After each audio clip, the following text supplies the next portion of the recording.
رادیو صحبت میکنه یه عرازل اوباش. چی گفتی؟ یه عرازل اوباشی. گفتن عرازل اوباشی. گفتن تو رادیو صحبت میکنه. چی گفتی؟ هر جا را رفتی مراقبه کنی. آقا این نوید آزادی بود. الان به من حمله کرد اینجا. همکنون نوید آزادی اینجا به من حمله کرد. زشته ول کن. در رادیو هر چی دهنش در من گفت. نگاه چی کار کرد؟ اینو نگاه، این موبایل منه. این موبایل خانم منو پاره کرد. همه اینا رو بگی، اینا رو فیلمشون می‌کنم.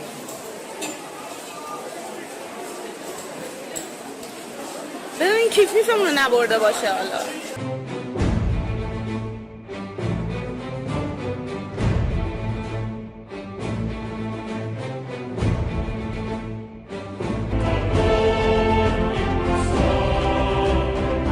یکی از اراذل اوواش استکهلم به من حمله فیزیکی نمود و دست به فحاشی رکیک و تهدید جانی زد. بدین وسیله اعلام میکنم هر گونه اتفاق جانی برای من و همسرم در شهر استکهلم بیفتد، شخص نوید آزادی مدیر رادیو همسفر استکهلم بانی آن میباشد. امید دانا.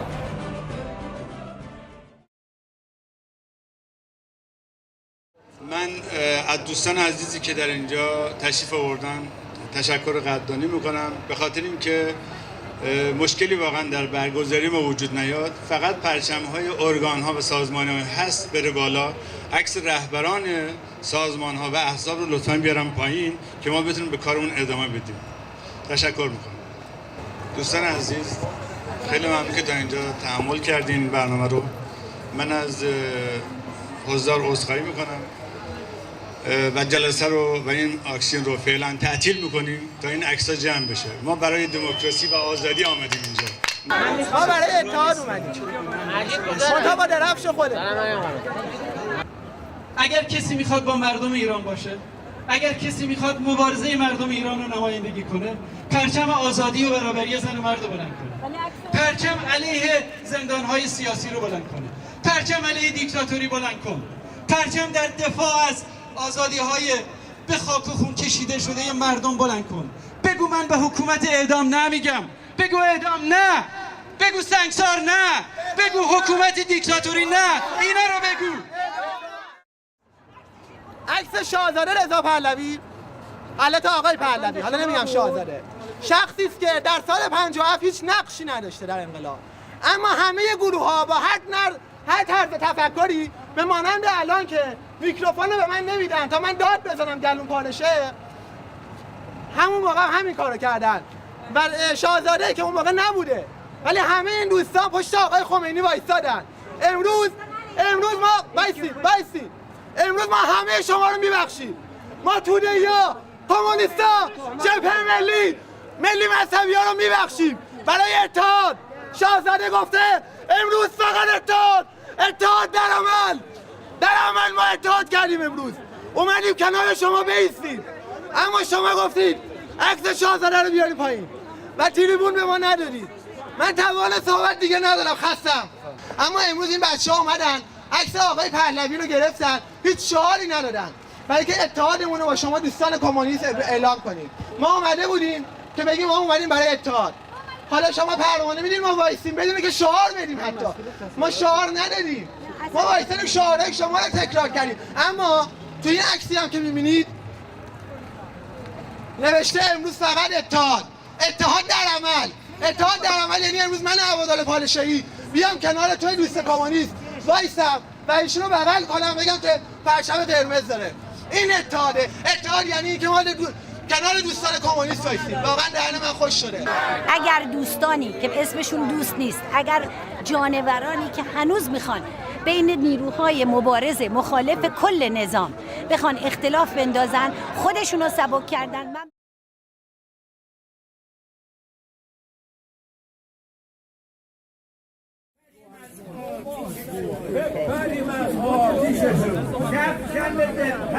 من یک شب روشن داریم. نمیذاره چادر داشته باشیم.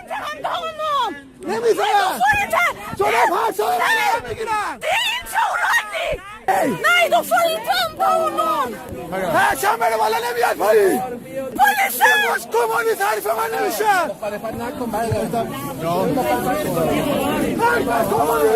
Ring polisen! Det får inte ladda det!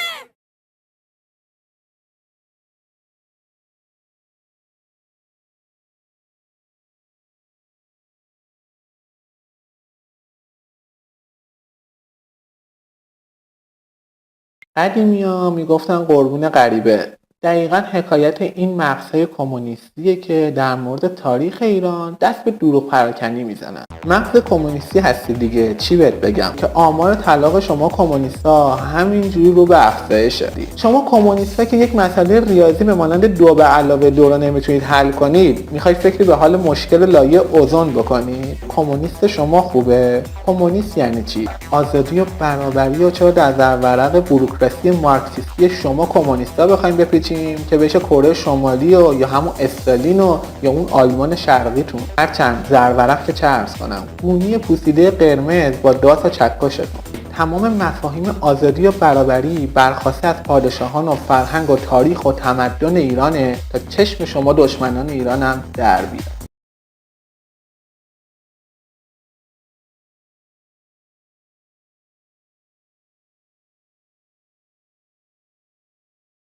همون گونه که میدانید آقای شاملو به مواد مخدر به ویژه هروئین اعتیاد شدیدی داشتن، تا جایی که در جمع دانشجویان در عرض یک ساعت 6 بار سیگار روشن میکنن. اما چون جلوی اون جمع دانشجویان نمیتونستن هروئینشون رو مصرف کنن، پیشانیشون پر از عرق میشه و اینشون هی مجبوره با دستمالی که در جیبش هست عرق پیشانی خودشون رو پاک کنن. جای شهر باشه.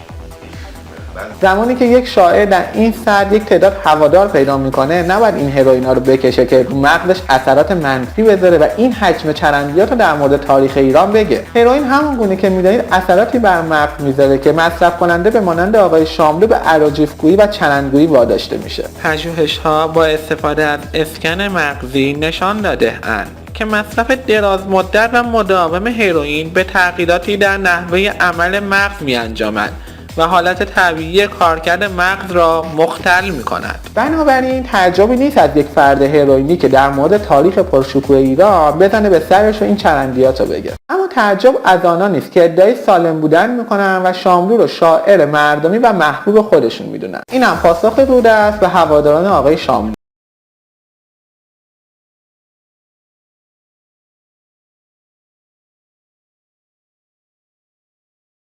در این برنامه ضمن اشاره به شخصیت پوچ، ترسو و ایران ستیز غلام حسین ساعدی به جریاناتی که در 6 ماه گذشته در تلاش بودند تا نام وی را بر سر زبانها بیاندازند خواهیم پرداخت. خانم ها و آقایان، غلام حسین ساعدی از فرقه تجزیه طلب پیشوری تا دستبوسی از خمینی موضوع این هفته برنامه رودسته. غلام حسین ساعدی بارها میگوید من غلام نیستم، به من بگویید حسین غلام. از این اسمی که مجبور به حمل تحمل آن هم اصلا خوشم نمیآید. حسین غلام ساعدی با روشنفکران تاریک اندیش ایران ستیزی همچون جلال آل احمد، احمد شاملو، سیمین دانشور، صمد بهرنگی برخورده بود و با همینا کانون نویسندگان را تشکیل می‌دهد. به دستور جناب ثابتی در مطب روانپزشکی ساعدی میکروفون کار گذاشته می‌شود و خیلی زود روشن می‌شود آقای ساعدی با فریب بیماران خود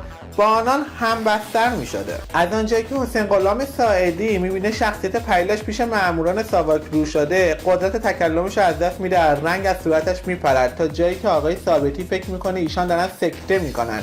برای همین دستور آب و قند میدهند و سپس با کلماتی دوستانه به ایشان آرامش نسبی میدهند و بعدش به ایشان میگویند شما که تا این اندازه کم ظرفیت و ترسو و در این حال مظهر تباهی و فساد هستید، چرا سعی دارید از خود قهرمان بسازید و خود را معلم عدالت و اخلاق معرفی کنید؟ چون ما نمیخواهیم با افشای چنین مطالبی خانواده ها را به هم بریزیم. این مدارک در اینجا محفوظ خواهد ماند. بروید و عقل و انصاف داشته باشید و باعث گمراهی جوانان نشوید. او که باور نمیکرد با این مقدمات بازداشت نشود، رفت و سالها با احتیاط عمل میکرد تا اینکه چند سال بعد در جریان کشف کشف شبکه تروریستی یکی از اعضا اعترافاتی در ارتباط با او کرده بود که برای مدت کوتاهی بازداشت و با پادرمیونی و شفاعت پسرعمویش سرتیپ سایدی آزاد شد. ای داد و بیداد از این همه مهربانی مأموران ساواک و پادشاه فقید با دشمنان ایران که منجر به شورش 57 می شود. حسین غلام سایدی به مانند رفقای دیگرش اندکی پس از شورش 57 مجبور می شود ایران را ترک کند، اما ایشان به چین و کوبا و شوروی نمی رود و یک راست به قول خودشون میان در جهنم امپریالیسم غربی پناهنده می شوند. حسین غلام سایدی تقاص تمامی خیانت‌هایش را به بدترین شکل در شهر پاریس میپردازد که در نوشتارهایش میتوانید بیابید. بخشی از نوشتارهای غلام حسین سایدی در پاریس. من اینجا چه کار میکنم؟ چرا گذاشتید مرا بیاورند؟ مرا به زور فرستادن. نمیخواستم. مشکلات زبان مرا به شدت فلج کرده است. در پاریس هستم، شهر خودکشی و ملال، شهر فاحشه‌ها و دلالها. جان آدم را به لب میرسانند. مطلقاً جایی نمیروم و ابداً حوصله ندارم. از همه چیز نگرانم. میزان گریه هایی که در کوچه های تاریک و زیر درخت ها کردم اندازه ندارم. حسین غلام سایدی به شدت به الکل معتاد می شود و در آبان 1364 حالش وخیم می شود و خون بالا می آورد و در بیمارستان جان ناپاکش را از دست می دهد. و اما نکته جالب، در 30 سال گذشته کمتر کسی به حسین غلام سایدی می پردازد که این امر باعث می شود ایشان در اذهان عمومی فراموش شود.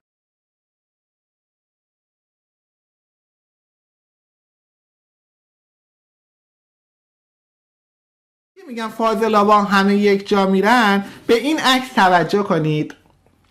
این عکس آقای باطبی و آقای گلرویی هستش که در خونه اون موقع با هم بودن. حالا همین دوتا رو میبینید، همین دوتا ویروس کثیفو، همین دوتا دوست جونجونی شاهین نجفی هن. در این عکس آقای گلرویی با شاهین رو میبینی که خب همه میدونن چقدر با هم دوستن. در این یکی که من ویدیوشو میخوام بهتون نشون بدم، آقای شاهین نجفی در آمریکا رفتن خونه باطبی و با همدیگه تا یکی از ترانه‌های دوزاری آقای گلرویی رو اجرا میکنن. توجه کنید.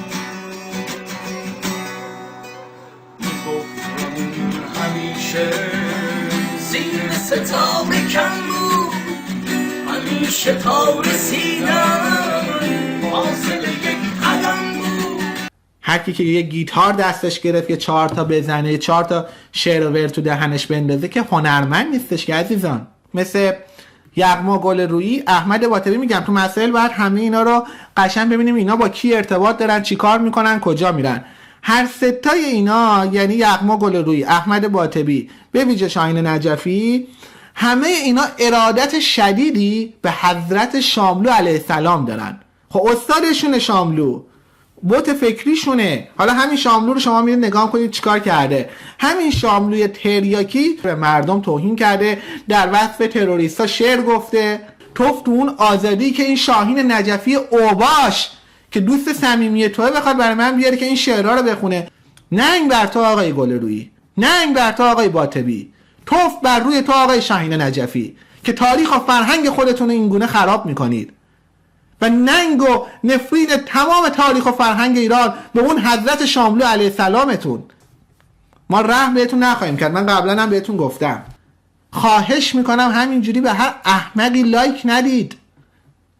آخه واقعا ننگاور 800 تا لایک برای این یغما گلرویی ایران ستیز، اون همه لایک برای اون شاهین نجفی اوباش، یا همین احمد باطبی دوزاری اینقدر لایک 200 تا لایک بگیره سر مطالبش. هم مطلب ایران ستیزی که نوشته بود 200 تا گوش دراز رفته بودن لایک دادن. یه ایرلندی اسپانیایی اومدن آرژانتین، چگوارا به دنیا آمده. همین چگوارا صحبت از انسان جدید میکنه. این خنده داره. میدونید چرا؟ چون همین چگوارا معروف به دقیقاً واژه‌اش الان بهتون میگم در آوردم، معروف به چانچوک بوده. چانچوک. میدونید چرا اینا بهش میگفتن؟ به خاطری که آقای چگوارا اهل حموم کردن و نظافت نبوده. عمق فاجعه کجاست؟ که چگوارا از این لقبی که بهش میدادن خوشش میومده، لذت میبرده از این لقبش. که ببینید عزیزان، انسان نمیتونه عقده نداشته باشه.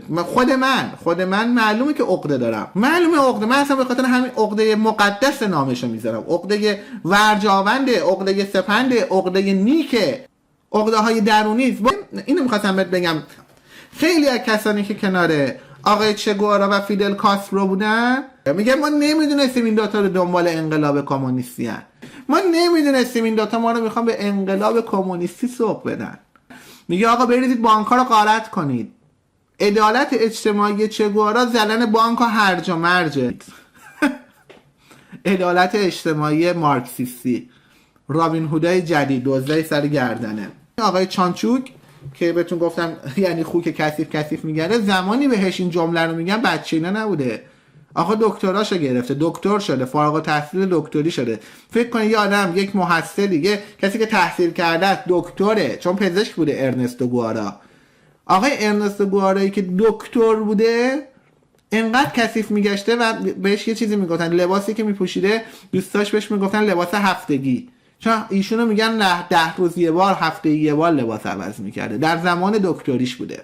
در ارتباط با مسائل سکسی آقای چه گوارا بحثای بسیار گسترده و خاطرات بسیار گسترده از دوستانشون بیان شده. بابت اینکه سطح برنامه من پایین نیاد به مسائل زنبارگی چه گوارا نمیپردازم. من تو شأن برنامه منم نیستش که بخوایم ریز بشیم توی این کثافتکاریایی که آقا داشته. بحثای چریکی هم عزیزم من بهتون بگم، جذابیت اون لباسا و کلاه کج آقای گوارا رو نگاه نکنید. پدر آدم در میاد تو جنگلا. بابا چه گوارا خیلی ها رو به جرم مسیحی بودن اعدام کرد در زندان لاکابانا. بچه کشی هم کرده آقای چه گوارا بارها. رودیگز مأمور سازمان CIA که عضو دستگیر کننده آقای چه گوارا در بولووی بوده، از چه گوارا در ارتباط با اینکه تو نزدیک چند هزار نفر رو کشتی، فقط در زندان لاکابانا آقای رودیگرز از چه گوارا میپرسه چه حسی داری 2000 نفر تو زندان لاکابانا کشتی و اعدام کردی، حست چیه؟ چه گوارا تو اون شرایط فقط پاسخ میده که همه آنها مزدوران سازمان CIA بودن. صدایی به غیر از صدای حزب کمونیستی کوبا بلند میشده قتل عام میشده، مثل آب خوردن. چه گوارا نخست مثلا میخواستن فیلم بیان به مردم عادی بگن مدارس داریم درست میکنیم، بیمارستان درست میکنیم، خیابون سازی میکنیم. از مردم خواستش که بیان کار داوطلبی کنن برای ساخت و ساز کوبا.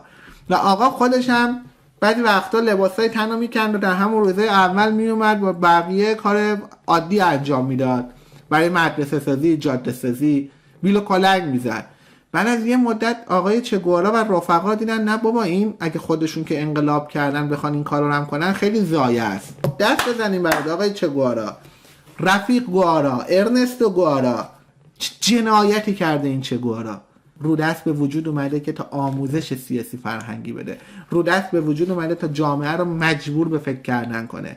همش چرنده. چه گوارا تو تمام جنگا شکست خورد. از نیوگارا بگیری تا جمهوری دومینیکن، از نیوگارا بگیری تا جمهوری دومینیکن. تنها جایی که آقای چه گوارا تو عملیات‌های پارتیزانی خود شخصا تونسته پیروز بشه در هنگام جنگ با آقای باتیستا در شهر سانتا کلاراست که در همونجا زندان که بهتون گفتم که خیلی ها رو میکشه رو اعدام میکنه، بالانکان رو را میندازه. چه گوارا هیچ موفقیت نظامی نداشته. نگاه نکنید لباس میپوشه، کلا کج میگیره، همه جا شکست خورده. تمامی کتابا تلاش میکنه از اون یک چهره مثبتی هم نشون بده. حالا درسته من کتابی که خوندم شما باید دیگه زرنگ باشید خودتون از خاطرات چه گوارا. اینجا حالا داره میگه من کشتم به به. کسی که میخونه خب وقتی که چیز نداشته باشه، بینش نداشته باشه، نوشته که چه گوارا گفت کشتم به به، میگه خب به به دیگه. ولی من کارم چون پژوهشه اون به به رو نمیگم، به به خاطره چه گوارا رو حذف میکنم، فقط اون کشتنش رو میارم جلو شما میذارم، بعد میگم چون بینش دارم. خیلی شرم آوره. به دنبال انقلاب های بی سوادی نمیریم که میشه انقلاب کوبا. و کوبا همچنان پس از بیش از 50 سال همچنان در فقر و بدبختی است. ما نمیخوایم کوبا بشیم، ولی باز به خاطر منابع طبیعی که داریم و اون سطح بالای مردمی که داریم، از نظر میدونید ژنتیکی، از نظر ساختار جغرافیایی، چون تو کوبا ساختار جغرافیاییش هم چیز جالبی نیست، ولی ما چون ساختار جغرافیاییمون هم بسیار مناسبه کوبا نشدیم. ولی پس باید چیکار کنیم؟ برای اینکه کشور به رو پیشرفت بره باید آگاه بشیم و جنبش کتابخونی رو با رو دست آغاز میکنیم. شما آشکارا مخالف دموکراسی، سکولاریسم، جمهوریت، فرع پهلوی، احزاب چپ، راست، احزاب اتنیکی همه رو تجزیه طلب و تروریست مینامی، ولی قاسم سلیمانی و سپاهش میشوند آرش زمانه. چرا از صادق خلخالی دفاع میکنید؟ چرا میگویید او کار خوبی کرد که بسیاری را اعدام کرد؟ چرا میگویید اعدام های سال 60 اگر نمی بود ایران از دست میرفت؟ چرا از کشتار زندانیان در سال 67 با شادمانی پشتیبانی میکنید؟